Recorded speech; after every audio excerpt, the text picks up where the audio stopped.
नमस्कार, स्वागत है आपका। मैं हूं आपके साथ करिश्मा राय तंवर। उल्लास, उमंग और रोशनी का पर्व दीपावली आ चुकी है। दीपावली को असत्य पर सत्य की और अंधकार पर प्रकाश की विजय के रूप में मनाया जाता है। दीपावली वाले दिन मां लक्ष्मी और गणेश जी की पूजा की जाती है। ऐसा कहा जाता है कि इस दिन माता लक्ष्मी भगवान विष्णु के साथ धरती पर आती हैं और अपने भक्तों की झोलियां भर देती हैं। ऐसे में दीपावली से जुड़ी कई सारी खास बातें होती हैं जिनका ध्यान रखना बेहद जरूरी होता है। जैसे कि दीपावली की जो पूजा होती है वो पूरे विधि विधान के साथ शुभ मुहूर्त में की जाती है। इसके अलावा माता लक्ष्मी और गणेश जी को घर पे बुलाने के लिए, उन्हें प्रसन्न करने के लिए पूजा का एक विशेष महत्व होता है। तो ऐसी तमाम चीजों के बारे में आज हम आपको बताने वाले हैं और इसीलिए आज हमारे साथ खास मेहमान भी जुड़े हुए हैं। धर्मगुरु आचार्य राज मिश्रा जी इस समय हमारे साथ जुड़ चुके हैं। और राज मिश्रा जी, आपका बहुत बहुत स्वागत है। जैसा कि दीपावली आ चुकी है और इसे लेकर बहुत सारी चीजें होती हैं जिसका ध्यान देना जरूरी होता है, तो सबसे पहले शुरुआत करेंगे शुभ मुहूर्त से और किस मुहूर्त में माता लक्ष्मी और गणेश जी की पूजा करनी चाहिए, तमाम चीजें हमारे दर्शकों को बताएं। सबसे पहले करिश्मा राय तंवर जी, आपको बहुत सारी हार्दिक शुभकामनाएं दीपावली की जी, और हमारे JK 24/7 न्यूज के समस्त दर्शकों को दीपावली की बहुत सारी हार्दिक शुभकामनाएं। भगवान गणेश, माता लक्ष्मी का शुभ आशीर्वाद सभी के ऊपर बना रहे, प्रभु राम का शुभ आशीर्वाद बना रहे, यही मेरी शुभकामना है।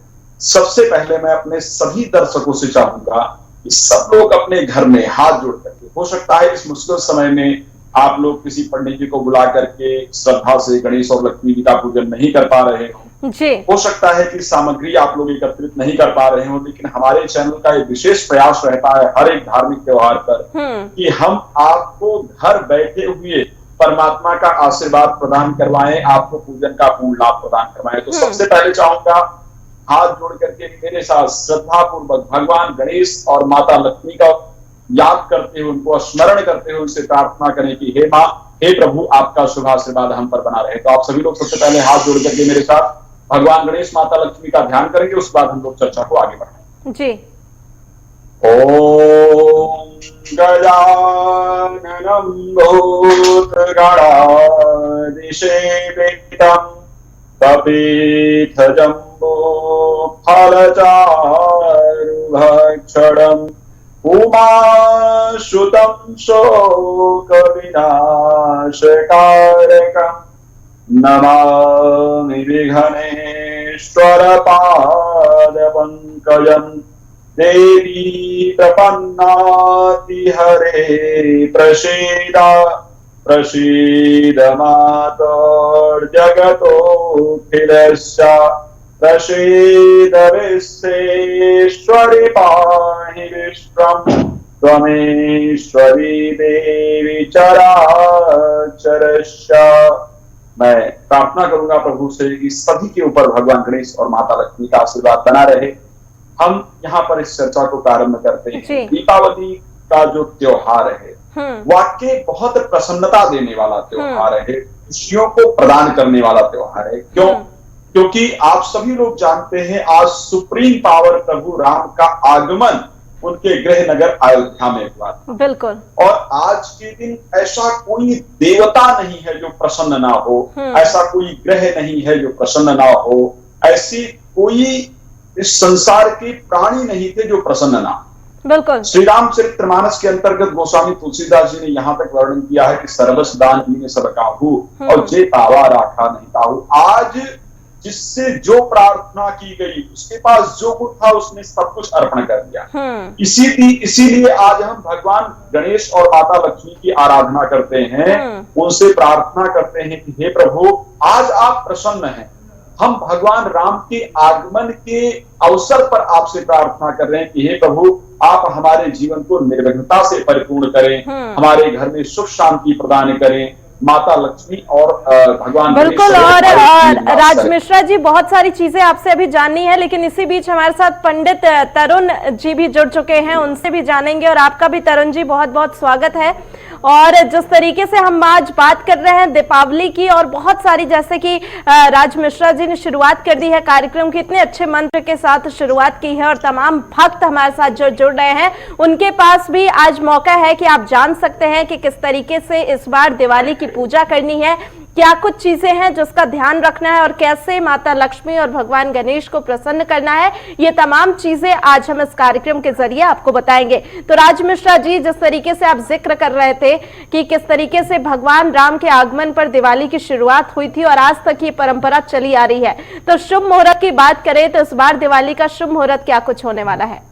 देखिए, ऐसा है, इस बार की जो दीपावली है बहुत सारे शुभ समाचार लेकर के आने वाली है और मैं उम्मीद करता हूं कि भगवान गणेश और लक्ष्मी जी हम सभी सदगृहस्थों को आशीर्वाद दें ताकि हम सब लोग ये विकट परिस्थितियां जो कोविड है इससे सभी लोग बच सकें और उल्लास का माहौल बने। तो इस बार हालांकि दीपावली का जो पर्व मनाया जा रहा है वो दोपहर को 2:18 से अमावस्या लग रही है 14 तारीख को जी, और उस अवसर से लेकर के हम लोग दीप उत्सव को मना रहे हैं। इस पर थोड़ा सा मत में भेद है लोगों का, कुछ आचार्यों का भी, ज्योतिषियों का भी, लेकिन मैं इन सभी विषयों के बीच में जो मुहूर्त का समय है वो सायंकालीन का विशेष माना जाता है जी। जैसे विशेष रूप से हम अगर देख लें तो प्रदोष काल है, निशीथ काल है और वृष राशि, वृश्चिक राशि और कुंभ, इन राशियों पर विशेष दीपोत्सव, सिंह राशि पर विशेष रूप से दीपोत्सव मनाना चाहिए जी, है ना। तो सायंकालीन का जो समय है वो सर्वोत्तम है, जिसमें प्रदोष काल जो माना गया है वो बहुत ही उत्तम समय आ रहा है 5:26 से लेकर के और रात्रि को 8:08 तक ये समय विशेष गृहस्थ आश्रमियों के लिए रहेगा जिन्हें अपने घरों पर, अपने दरवाजे पर तोरणवार लगा करके, स्वास्तिक बना करके और दीप उत्सव अपने सभी को घर पे एक साथ करना चाहिए जी। बहुत अच्छी उसके बात साथ बताई। दूसरा समय निशीथ काल का रहेगा जी। निशीथ काल का जो समय रहेगा वो रात्रि में 8:08 से 10:51 तक रहेगा। सुबह की चौघड़िया रहेगी जी। तो इन सभी चीजों को देख करके बिल्कुल और व्यक्ति को पूजन अपने घर में करना चाहिए जी। तरुण जी, बहुत अच्छी बात बताई कि आपने किस तरीके से शुभ मुहूर्त में पूजा अर्चना करनी है, लेकिन राज मिश्रा जी अब आपके पास आऊंगी। जिस तरीके से शुभ मुहूर्त तो बता दिया तरुण जी ने, लेकिन पूजा कैसे करनी है ये बड़ी बात होती है, क्योंकि छोटी छोटी चीजों का बहुत खास तौर पे ध्यान रखा जाता है और कहते हैं अगर पूरे विधि विधान से पूजा की जाए तभी माता की कृपा होती है, गणेश जी की कृपा होती है। तो क्या कुछ चीजें होने वाली है, क्या खास तरीके से आप बताएंगे कि इस बार पूजा अर्चना करें? करिश्मा जी, आज के समय में हम लोगों ने एक पश्चिमी सभ्यता को अपनाते हुए और पूजन के पूरे तरह जो तरीके हैं उसको परिवर्तित कर दिया है जी। दीपावली मनाने का जो एक्चुअल विधान है वो श्री रामचरितमानस के अंतर्गत गोस्वामी तुलसीदास जी ने स्पष्ट लिख दिया था। आज हम उससे बहुत अलग हो गए हैं, वो एक अलग विषय है। आज हम किस पर डिपेंड हो गए हैं? कुछ पड़ोसी देश हैं जिनकी द्वारा हमें कुछ लड़ियां वड़ियां प्रदान की जाती थी, हम उसको प्रयोग करके और दीपावली मना लेते थे। हमें लगता था यही दीपावली मनाने का एक बेहतर तरीका हो सकता है। या हम पटाखे इत्यादि फोड़ करके, ये एक तरीका है, मैं मना नहीं करूंगा, पटाखे फोड़ना, हर्षोल्लास मनाना गलत नहीं है, लेकिन परिस्थितियों के अनुसार ही हर त्योहार को मनाया जाना चाहिए। श्री रामचरितमानस में दीपावली मनाने का एक सुंदर विधान गोस्वामी तुलसीदास ने लिखा है कि जब भगवान राम अयोध्या के अंतर्गत आए तो एक चौपाई है कि बंदनवार पताका केतु और शबिन बनाए मंगल है। क्या तरीका होना चाहिए दीपावली मनाने का? भगवान गणेश जी को और माता लक्ष्मी को अपने घर में बुलाते हैं, भगवान हनुमान जी को अपने घर में हम आवाहित करते हैं। क्या घर के बाहर आप पूजन की जो प्रक्रिया अपनाते हैं उस पर मैं चर्चा करूंगा, लेकिन आम के पल्लो, जो आम के पत्ते होते हैं, 11 पत्ते या 21 पत्ते लेकर के घर के बाहर एक बंधनवार बना करके जरूर लगाना चाहिए, बंधनवार पताका की, और उसके साथ एक ध्वज बना करके घर के बाहर जरूर लगाना चाहिए। ये दो चीजें श्री रामचरितमानस के अंतर्गत वर्णन है कि इसका प्रयोग किए बिना दीपावली कहीं ना कहीं अधूरी होती है। जी। तो दीपावली के पूजन में